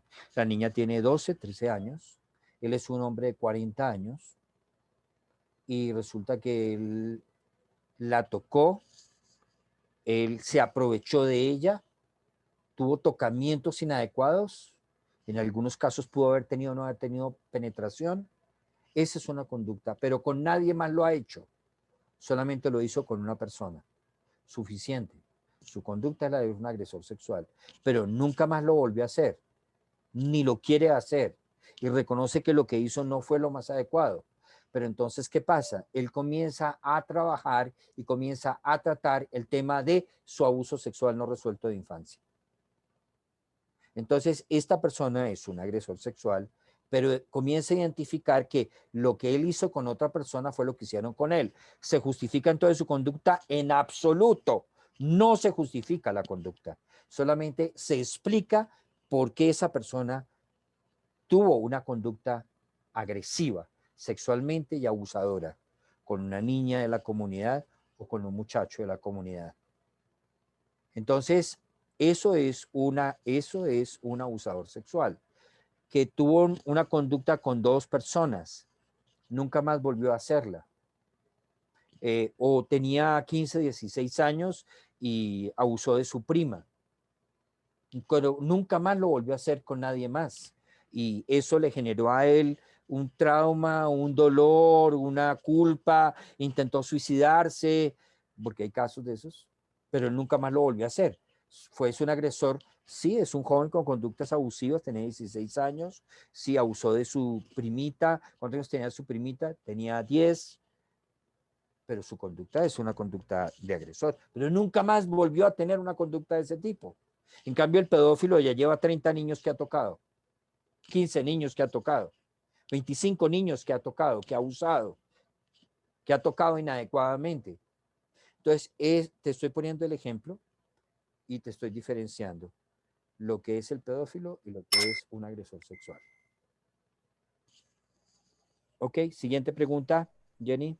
Esta es una pregunta anónima. Dice, si un pastor se acerca a una mujer con propuestas íntimamente y dice que es para ayudarla a salir de su situación emocional, ¿eso es abuso? Sí, para mí sí. ¿Por qué para mí sí? Posiblemente para otros terapeutas no, no sería abuso. Primero que todo, la experiencia me muestra precisamente que no tan solo un pastor, un hombre que tiene problemas con su esposa, argumenta precisamente, argumenta a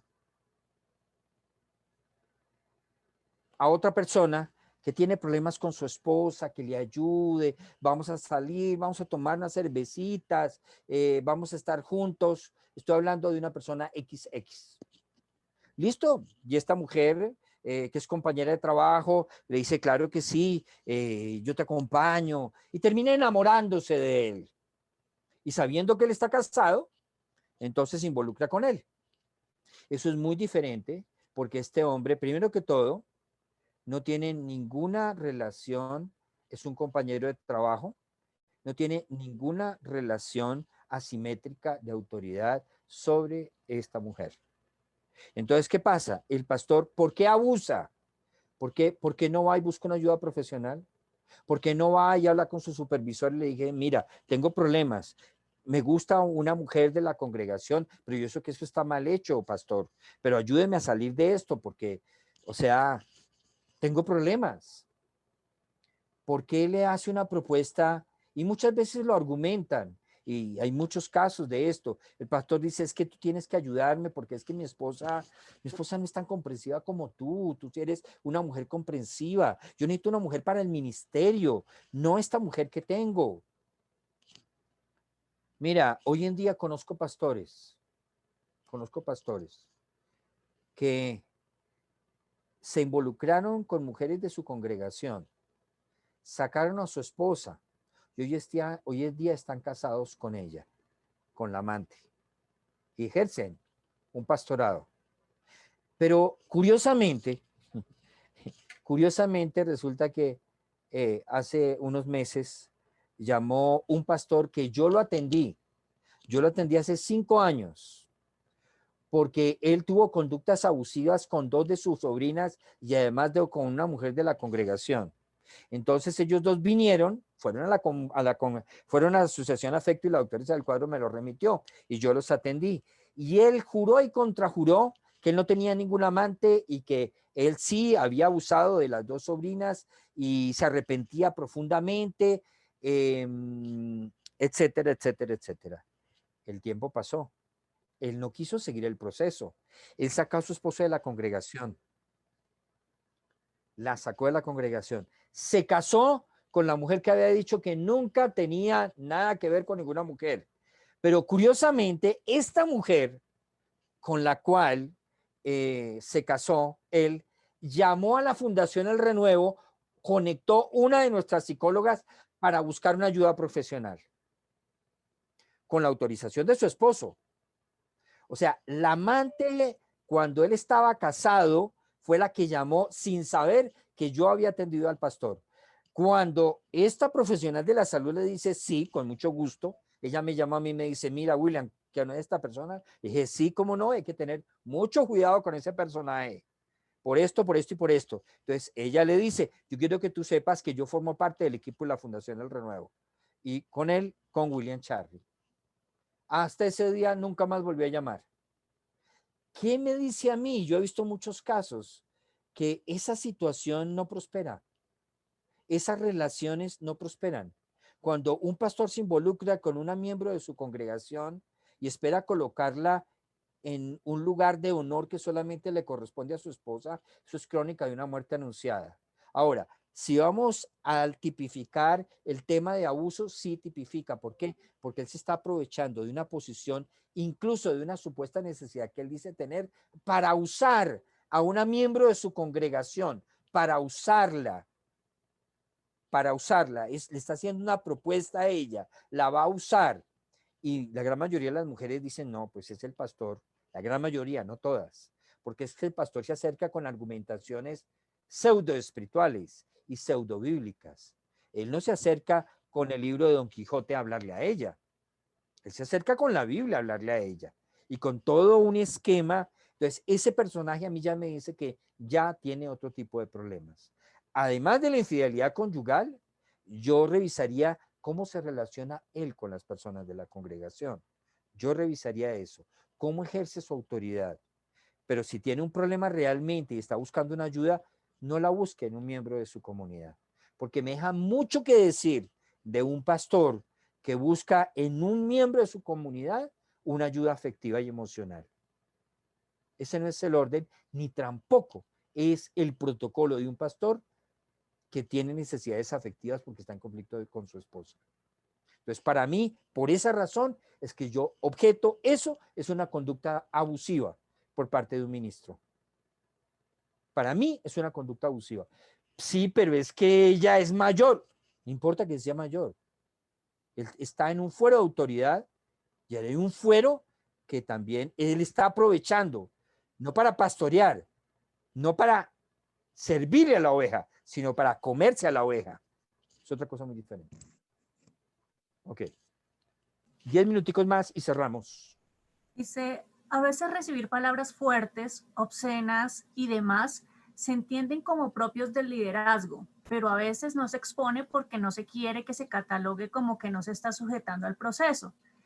¿Cómo se exponen estas conductas de consejería mala y abusiva con esas palabras que emanan de los líderes? Eso se llama abuso verbal. Eso se llama abuso verbal, maltrato verbal. Y seguramente que esas voces están acompañadas de descalificaciones. Y las descalificaciones, yo conocí un pastor que decía, usted es el hijo del diablo. Uf, muy fuerte. Hijo del diablo. Eso es una descalificación y ese es un maltrato espiritual. O puede ser una persona grosera, coprolálica, copros estiércol lalia lengua. Entonces, ¿qué? Porque es pastor puede gritarle a todo el mundo. Yo no me imagino a Jesús tratando hacia la gente. Yo no me imagino, piensa en Jesús.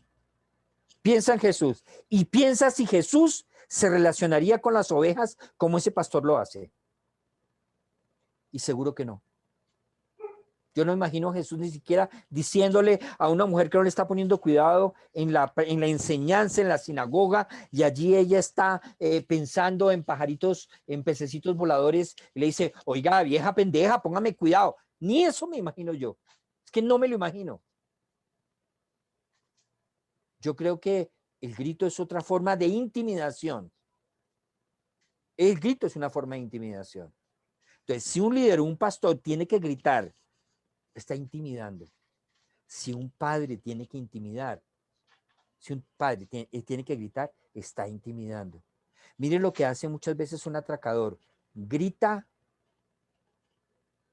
y además de eso insulta, tiene palabras soeces para intimidar a la víctima que va a robar. Entonces, hay un problema, que cuando un pastor verbaliza, grita, desafortunadamente hay veces que se justifica o lo justifican. ¿Por qué? Porque se naturaliza ese ambiente natural y no se puede hacer natural algo que Dios no hace natural. No podemos llamar a lo malo bueno y a lo bueno malo.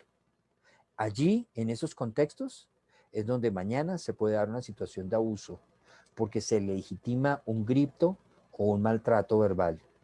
Y todo comienza por la palabra. Así como a través del diálogo se genera la prevención, por medio del maltrato verbal se genera el abuso espiritual y el abuso sexual.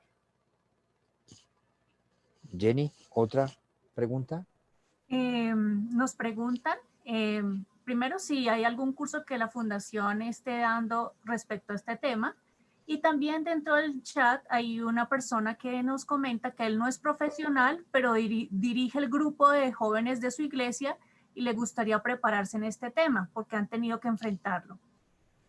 Ok, yo los invito a que ustedes nos manden la dirección de su correo y con gusto le estamos enviando. Tenemos en este momento 2 cursos. El curso que les hablé, que les puse de pastoral de la sexualidad, que comienza este viernes, ¿cierto, Jenny? El 22. El 22 comienza el curso. Son 3 ejes conceptuales. Los 3 ejes que yo les comenté, les podemos mandar esa información también a todos, para que todos lo tengan, la invitación al curso. Tenemos los correos de las personas, ¿cierto, Jenny? Los que se inscribieron previamente los tenemos, pero por el chat envié precisamente nuestro correo, todos nuestros datos, para que por favor los que no hicieron la preinscripción nos dejen allí su correo y poder enviarles las diapositivas y la información pertinente de los cursos. Ok, entonces, con gusto, sí. Ahorita tenemos otro curso que es el programa de certificación de asesores familiares, en donde trabajamos todos estos temas. Es un curso que dura 2 años y medio y es un curso que tiene un acercamiento bíblico, teológico, pastoral, apologético y además de eso terapéutico. Y los temas que trabajamos, además del tema del abuso, trabajamos otros temas que la idea es empoderar al asesor para que pueda asumir una pastoral o pueda reafirmarse como profesional de la salud, teniendo una mirada integral: teología, Biblia, psicología, teología, Biblia, sociología, teología, Biblia, antropología, teología, Biblia, pastoral. Entonces son 15 módulos que les estaremos enviando también la información del programa. Se llama, este es el de la pastoral de la sexualidad, que comienza el viernes con estos 3 ejes conceptuales, como les dije: iglesia, Biblia y teología, iglesia, Biblia y pastoral, iglesia, Biblia y exégesis. Todo en referencia a la pastoral de la sexualidad. Pero también tenemos el otro, que es el programa de certificación de asesores familiares. El programa de certificación de asesores familiares, que se conoce como el PECAF. Este es un programa que viene desarrollándose hace aproximadamente desde el 85.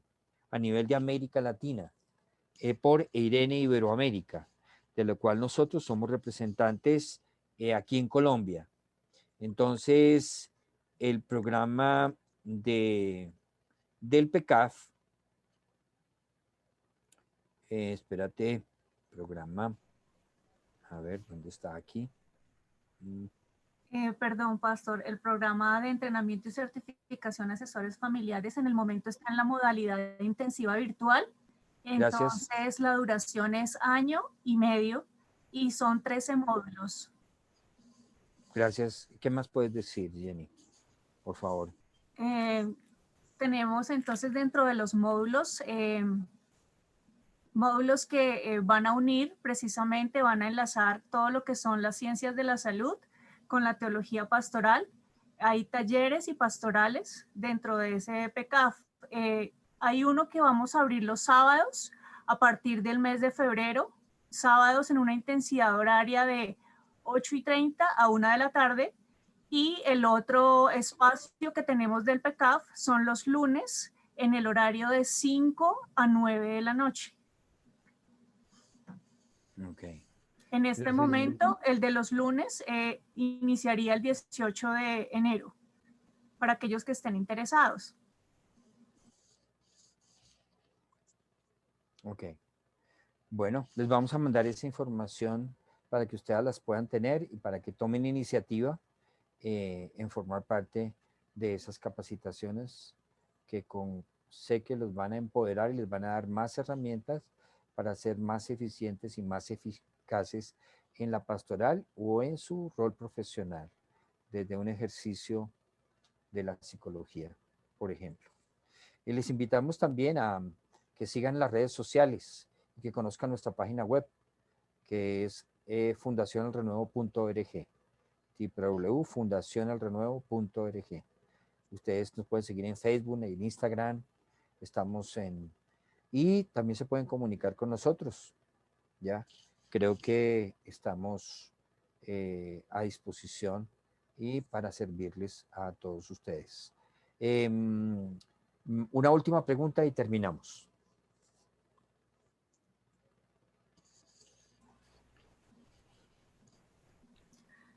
Hay una pregunta en el chat, creo que es referente al tema de la pedofilia. Entonces Sí. la persona dice, ¿y cuando esto se dirige a sus hijos, sería pedófilo? Igual, si los mete, sí, o sea, igual, o sea, si esta persona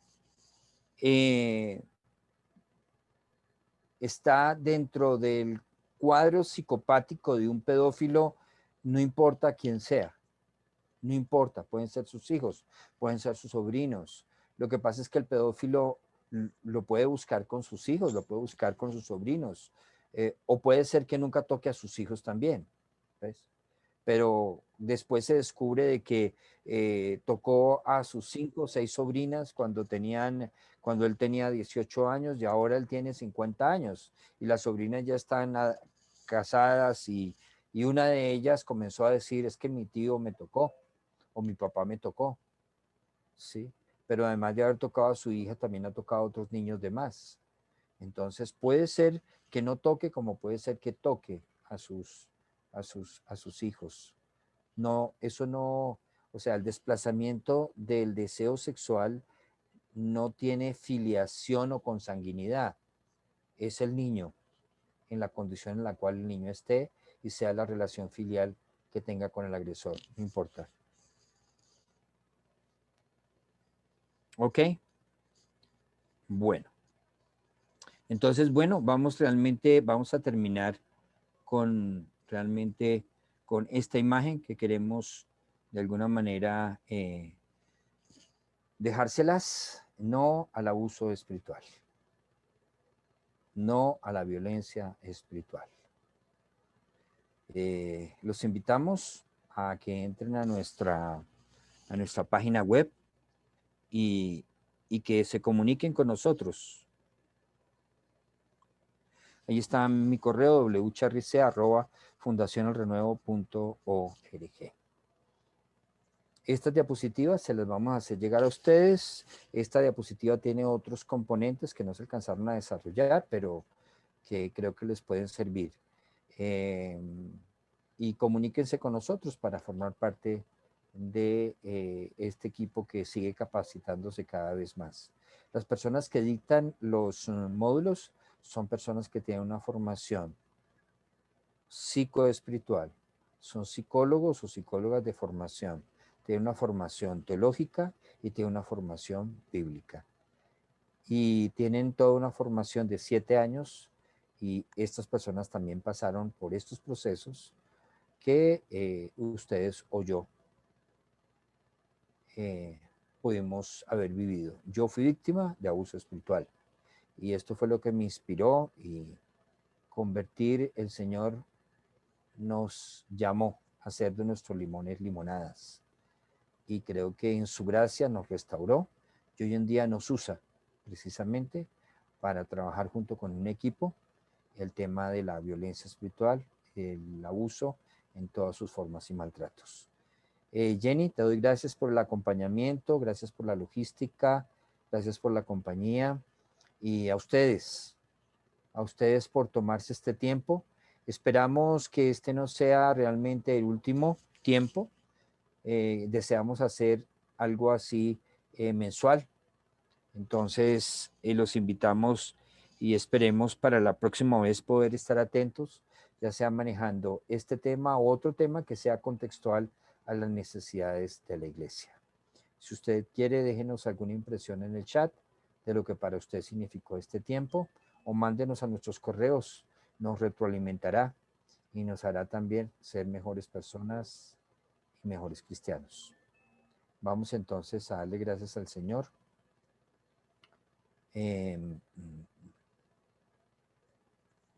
Por favor, Jenny, ¿quieres terminar con, por favor, con una oración, Jenny?